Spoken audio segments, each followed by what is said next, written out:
I'm here right now with Trevor, Stixxay, Hayes. It's Hayes, right? Yeah. All right. We are under a haze of California smoke Sick. from a local fire. See how I did that? Yeah, that was actually really smooth. Yeah. So anyway, we have a video we're going to post up on social later of you and Dardock talking about that match just now. But talk to me a little bit because I actually missed the very end of that game because I was out here doing another interview. Came upstairs, saw the replay. You guys were 8K gold down. One team fight turned it around. I feel like I've seen this before at MSI, for instance. Talk to me about the end of that last match. So we died from like a random mid fight where we face checked a bush, because we thought they would be on Baron. So we die. We're like, all right, Elder Dragon's coming up. If we don't get that, we 100% lost. So we have to fight it. So I spawn. They start the dragon. I'm like walking there. And I'm just having like flashbacks of like all these moments where Jake just steals the Elder Dragon, we win. And so I'm just walking there, start fighting. They just like they get off the Elder Dragon. They just all go on us, and they walk into Victor W. Get like 3-man knocked up, and then Jay just like ults them. My Ricochet just monkey stuff everywhere, and yeah, we just won the games off that. It was literally they just walked into us, and I guess I don't know. It's kind of a weird game, but One of the funny things about League of Legends is that you don't always know how far behind you are when you're playing. Did you know how far you were behind you were until before you got out of the game?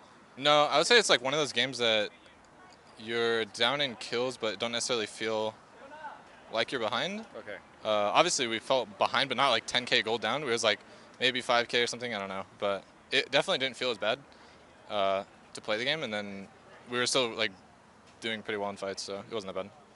So going into this match, I mean, obviously Team Liquid looking better lately. You guys looking better. Hello, Huhi. How are you?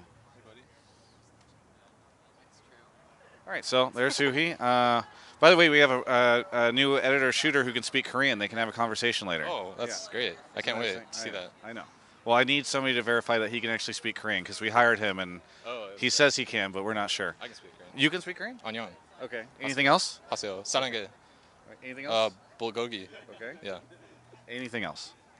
I don't know. That's Okay, all. So that's about it. All right. Anyway, so Team Liquid's been looking better.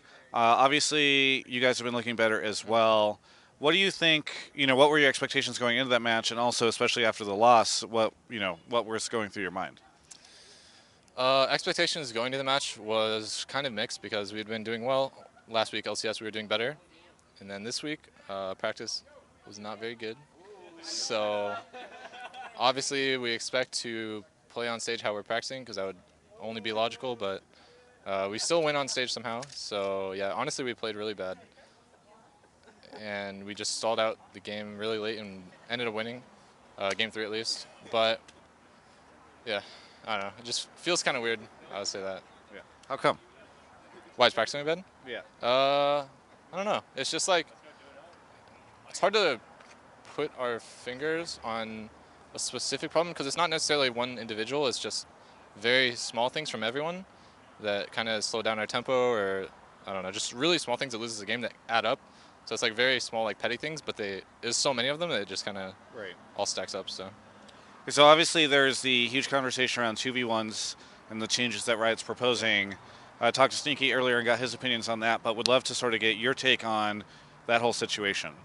Well, I don't really agree with obviously what Riot's doing because it kind of, I would say, reduces strategy to the game a lot. Even as a spectator, I understand it's boring to watch lane swaps, but you have to understand that there's actually a lot of strategy that goes into it. Much more, I wouldn't say much more than actual laning, but it's like a bit more. There's just a lot of factors that can change just random things in lane swaps. So overall, I'm not really a fan of it, but you can't really do much about it, so you just gotta adapt to it.